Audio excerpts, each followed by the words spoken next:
Pai, do Filho e do Espírito Santo. Amém. Vinde, Espírito Santo, enchei os corações dos vossos fiéis e acendei neles o fogo do vosso amor.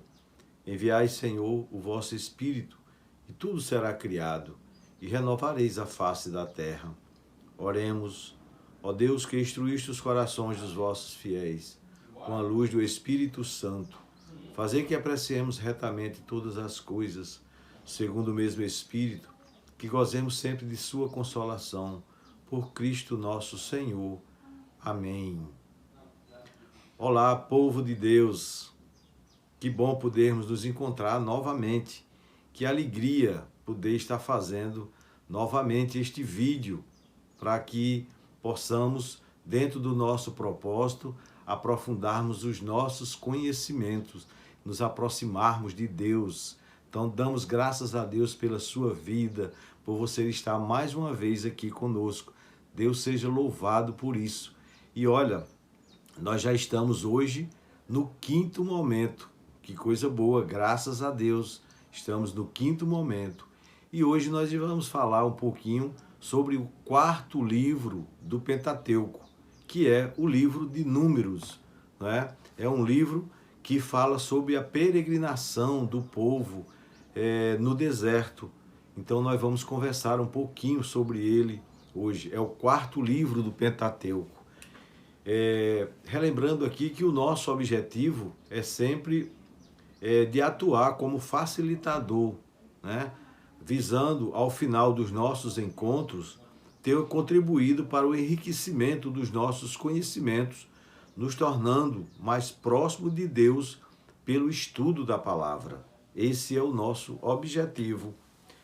E recordando um pouquinho o nosso caminho, né, no encontro anterior, nós tivemos a oportunidade de vermos a estrutura do livro dos Levitas, a sua composição, a composição deste livro, o significado do nome levítico e como surgiu a tribo de Levi.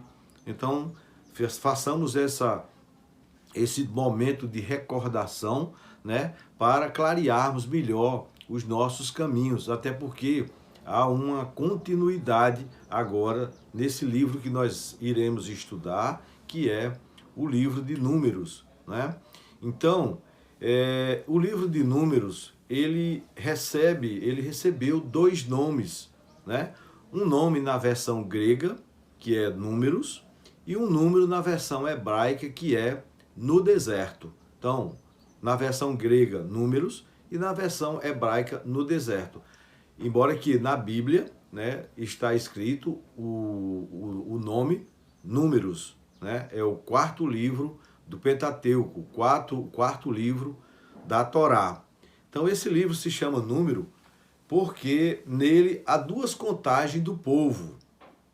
É a parte mais forte desse livro, é exatamente a contagem desse povo. Então aconteceram 2 momentos onde foram recenseados, foram contados o povo de Deus, aquele povo das tribos de Israel. A primeira, ela foi feita quando os israelitas saíram do Egito.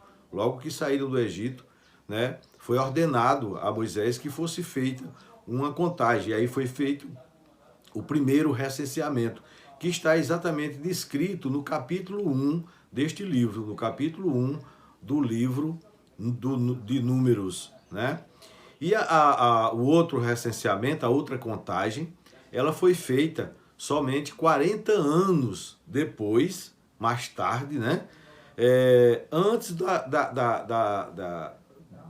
das pessoas, né? Antes desse grupo que estava sendo conduzido por Moisés inicialmente, né? Entrarem na terra de Canaã, que está lá no capítulo 26 desse livro, que é o capítulo onde narra a chegada das pessoas na terra de Canaã, a terra prometida, a tão conhecida por nós, né, da história da terra de Canaã, da promessa dessa maravilha, dessa terra boa, né, de Canaã. Então,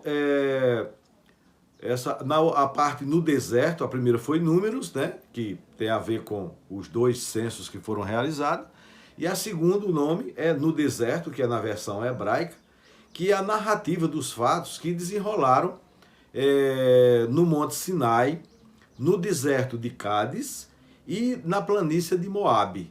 Ele faz esse relato dos acontecimentos ocorridos nesses 3 locais, no Monte Sinai, no deserto de Cádiz e na planície de Moabe. Então, por isso, são citados esses 2 nomes, né? Sendo um, como disse, na versão grega, Números, e um na versão hebraica, No Deserto. Porque Números, o livro Números, ele não fala tão somente da contagem dos 2 censos ocorridos, mas ele fala de muitos acontecimentos durante essa caminhada, durante esses 40 anos de caminhada, né?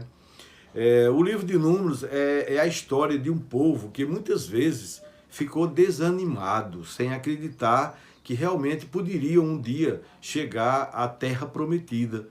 E com muito medo diante das dificuldades. Vocês imaginam o que é você caminhar no deserto, né? O próprio deserto ele já oferece às pessoas muitos obstáculos, muito sofrimento, por falta de tudo. O deserto é aquilo que falta tudo para as pessoas, desde a água até as necessidades mais primárias. E você imagine o que é essa quantidade de pessoas atravessando esse deserto, né? Então, assim, esse povo se revoltou contra Deus durante essa caminhada. O povo se revoltou contra Deus e contra Moisés, que foi o homem, né, escolhido por Deus para ser o líder dessas pessoas. Então, durante essa caminhada, houve muita revolta, houve muitos acontecimentos, né? Esse livro também conta a história da fidelidade de Deus, né? Do seu cuidado constante para com o seu povo.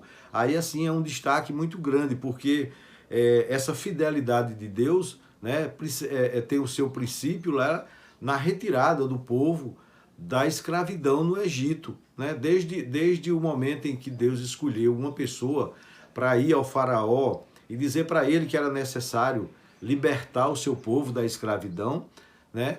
Que Deus é muito fiel com tudo isso, né?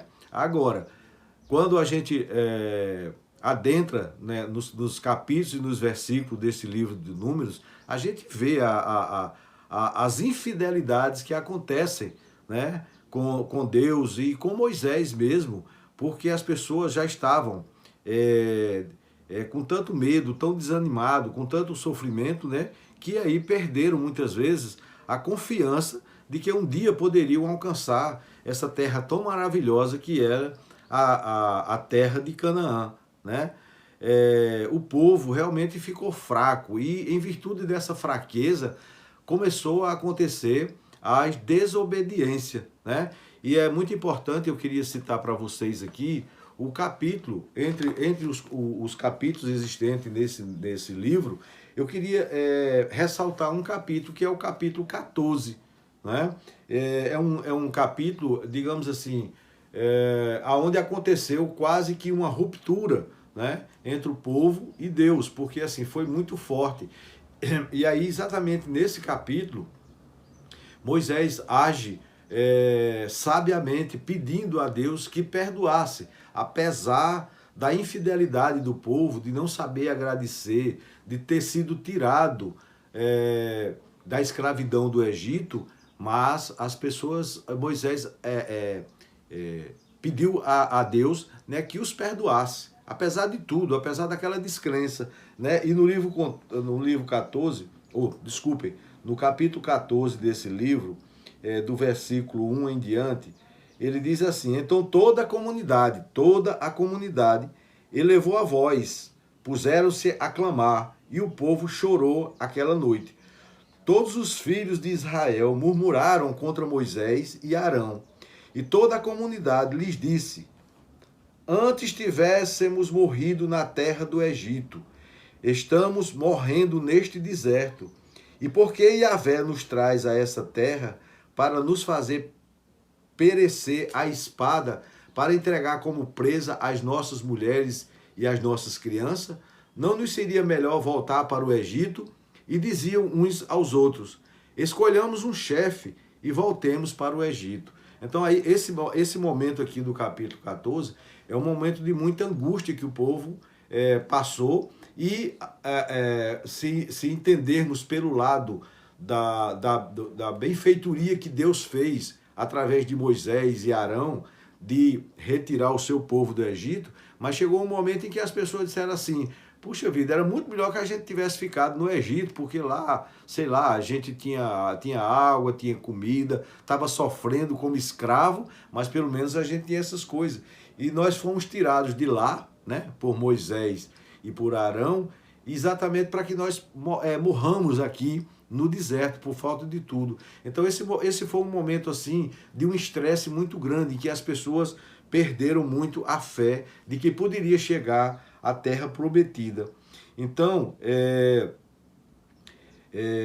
Yahvé disse a Moisés assim: toda a comunidade falava em apedrejá-los, Moisés e Arão, quando a glória de Yahvé apareceu na tenda da reunião, e todos os israelitas, a todos os israelitas, Yahvé disse a Moisés: até quando esse povo me desprezará?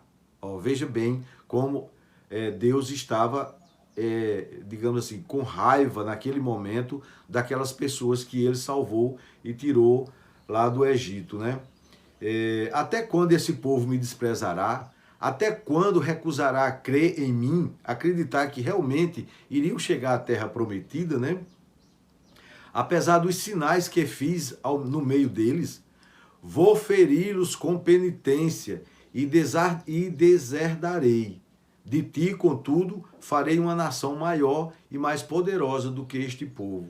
E Moisés respondeu a Yahvé, né?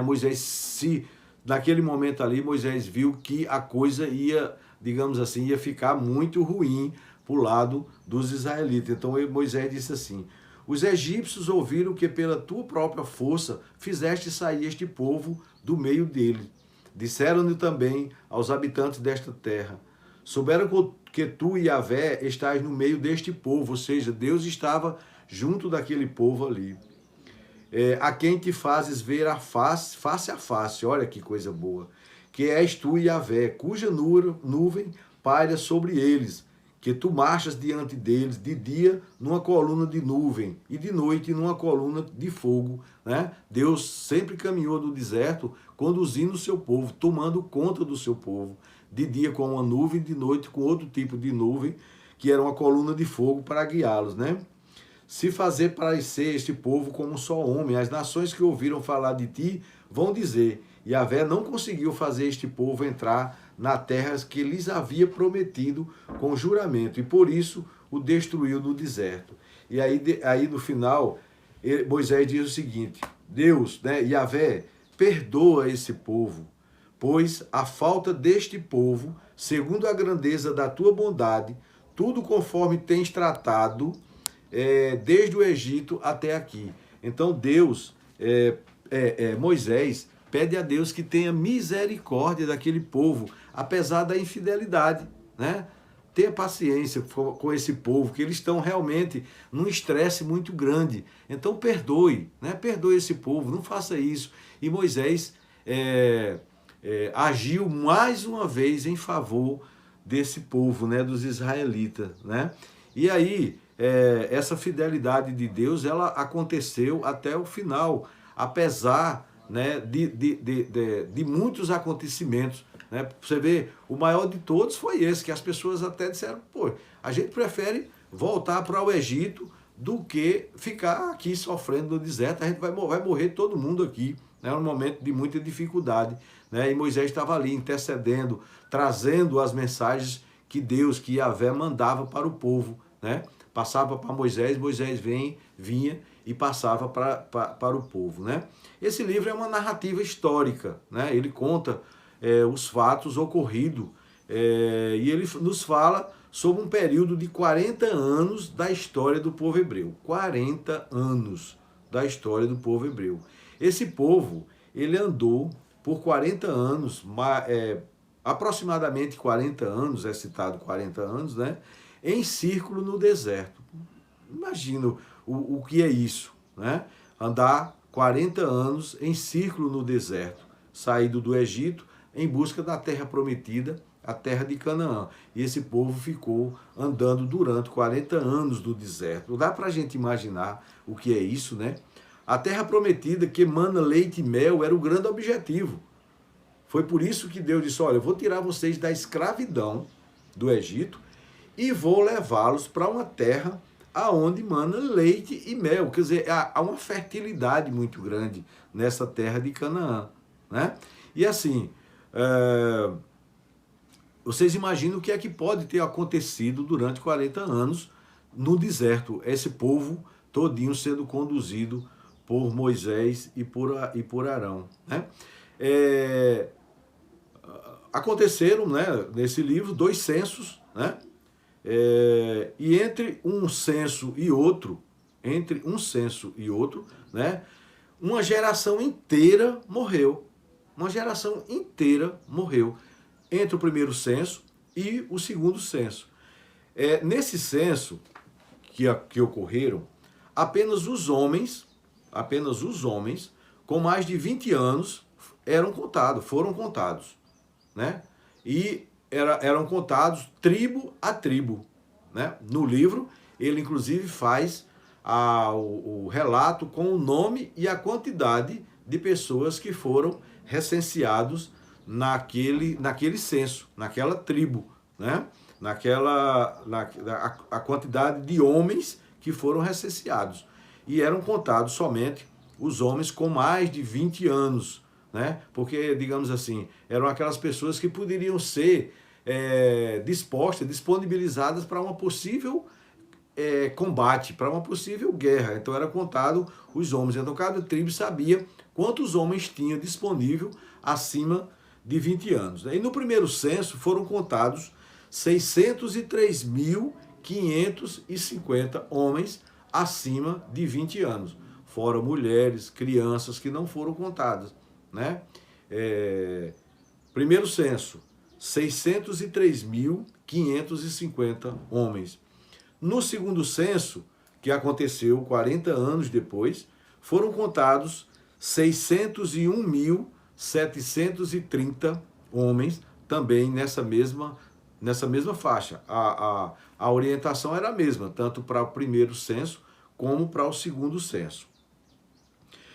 O segundo censo, né, como eu já disse, ele foi realizado 40 anos depois do primeiro. Os que foram contados no primeiro censo estavam todos mortos. Os que foram contados no primeiro censo estavam todos mortos. Já era uma nova geração, com exceção apenas de Josué e Calebe. Foram 2 pessoas que Deus disse, olha, esses 2 não perecerão, eles entrarão na terra prometida. Josué e Calebe. Isso está no capítulo 14, de 30 a 31, essa determinação. Capítulo 14, de 30. Juro que não entrareis neste país a respeito do qual eu, levantando a mão, fiz juramento de nele vos estabelecer. Apenas Calebe, filho de Jefoné, e Josué, filho de Num, e os vossos filhos, dos quais dizeis que seriam levados como presa, serão estes que farei entrar e que conhecerão a terra que desprezastes. Então essa foi a determinação, né? Ninguém mais entrou. Era uma nova geração, depois de 40 anos, recenseados novamente, apenas Josué e Calebe foram poupados, digamos assim, né, de uma outra forma de ver, né? Tiveram, né, o benefício de permanecerem vivos. Isto está no capítulo 14, de 30 a 31 do livro de Números. Então, esse recenseamento aconteceu nas 12 tribos de Israel, né? As 12 tribos de Israel, onde a maior quantidade de pessoas existente nessas tribos, né, era da tribo de Judá. no primeiro censo foram contados 74.600 e no segundo censo 76.500. Aqui relembrando, né, o nome das 12 tribos de Israel, Ruben, apenas assim, a título de conhecimento, de relembrar, né, 12 tribos de Israel, Ruben, Simeão, Judá, Issacar, Zabulon, Manassés, Benjamim, Dan, Assé, Gad, Neftali e Efraim. Relembrando só a soma dos homens recenseados com mais de 20 anos nessas tribos. No primeiro censo, somou-se 603.550 e no segundo censo, ocorrido 40 anos depois, 601.730 homens. Então, esses foram a soma das pessoas desses dois censos ocorridos, né? E aí vocês poderiam estar perguntando assim, e a tribo dos levitas, né? Que a gente viu agora há pouco no livro anterior, no nosso quarto momento, e a tribo dos levitas que não foram citados? A tribo dos levitas, eles foram contados de forma diferente, tá? E eu vou dizer a vocês por quê. Mas eu vou dizer logo assim, a quantidade de pessoas que foram recenseadas na tribo dos levitas. No primeiro censo, 22.000 e no segundo censo, 23.000, tá? Nos levitas foram contados os meninos com idade de 1 mês para cima, enquanto que no outro censo, nessas outras tribos, eram contados os homens acima de 20 anos. Na tribo dos levitas foram contados os meninos com idade de 1 mês para cima. Então os homens a partir de 1 mês para cima já entraram nesse censo, que no primeiro foram 22.000 e no segundo 23.000. Aí diz assim, né, Levi foi o terceiro filho de Jacó. E Deus reservou a ele sua descendência por estatuto perpétuo. Então, assim, era um benefício muito grande que foi recebido da parte de Deus. O exercício das funções do templo eram concedidas e ordenadas para os levitas. E a condução espiritual do povo de Deus, ou seja, foi uma tribo escolhida exatamente para cuidar mais especificamente das coisas de Deus, das funções do templo e da condução espiritual do seu povo. Deus escolheu os levitas para serem seus. Olha só, Deus escolheu os levitas para serem seus. Não que o outro povo todinho não fosse de Deus, não é isso não. A gente viu que Deus sempre teve uma fidelidade muito grande, tomando conta do povo, desde a retirada do Egito, no deserto. Deus sempre foi muito fiel a todos eles, tomando conta e orientando e botando pessoas para tomar de conta. Mas diz que Deus escolheu os levitas para serem seus. Por isso, a tribo de Levi não é contada entre as tribos de Israel. Tá aí. A tribo de Levi não é contada entre as tribos de Israel, porque Deus a escolheu para ser sua. Tá? Então, o povo hebreu foi escolhido por Deus, mas a tribo de Levi foi escolhida entre os escolhidos. Certo? O outro povo todinho também foi escolhido por Deus, também é amado por Deus, também, digamos assim, tem a fidelidade de Deus. Mas a tribo dos levitas foi escolhida entre os escolhidos, tá? Separada por Deus para servir a ele. Olha, essa tribo eu vou separar aqui para cuidar das funções do templo, da condução espiritual do povo e para servir-me. Tá?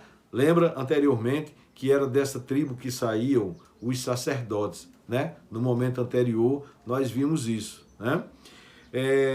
Essa tribo foi separada por Deus para servir a ele dia e noite.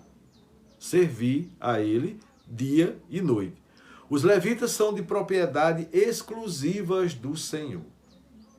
os levitas, são de propriedade exclusivas do Senhor. Então é muito interessante a gente conhecer essa parte histórica da coisa, essa parte desde a contagem da saída do Egito, depois a sua caminhada, depois os 40 anos andando no deserto, andando em círculos, antes de chegar à terra prometida, da terra de Canaã. Uma geração inteira se perdeu durante esse período, morreu. Apenas 2 pessoas, por graça de Deus, chegaram ao final. E a gente saber também que as 12 tribos permaneceram quase que com a mesma quantidade de pessoas, né? No primeiro 601, no segundo 603 mil homens contados a partir de 20 anos, né?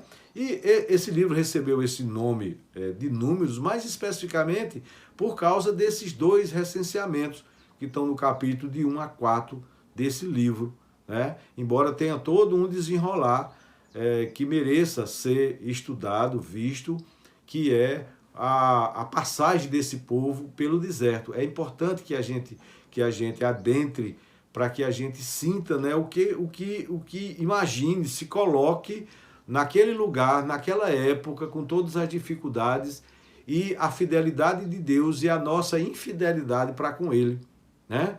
Então é importante que a gente conheça isso. Esse livro, né, é chamado pelos judeus de Bemidbar, né, que quer dizer Yahvé falou a Moisés no deserto, né? Os judeus chamam esse livro de Bemidbar,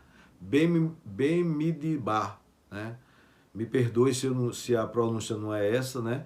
Mas é o que está escrito dessa forma. E quer dizer, Yahvé falou a Moisés no deserto, porque constantemente, né, Deus, Yahvé, falava a Moisés, orientava a Moisés o que é que tinha a ser feito, né? Então, esse é o 4º livro do Pentateuco, o 4º livro da Torá, tá certo? E eu queria trazer aqui 3 questõezinhas para a gente meditar, tá certo? E eu pediria muito a vocês que realmente parassem um pouquinho e pensassem, né? Assim, quer ver? Olha, venha cá. Primeira questão para a gente meditar. Nós estamos fazendo a vontade de Deus em nossas vidas?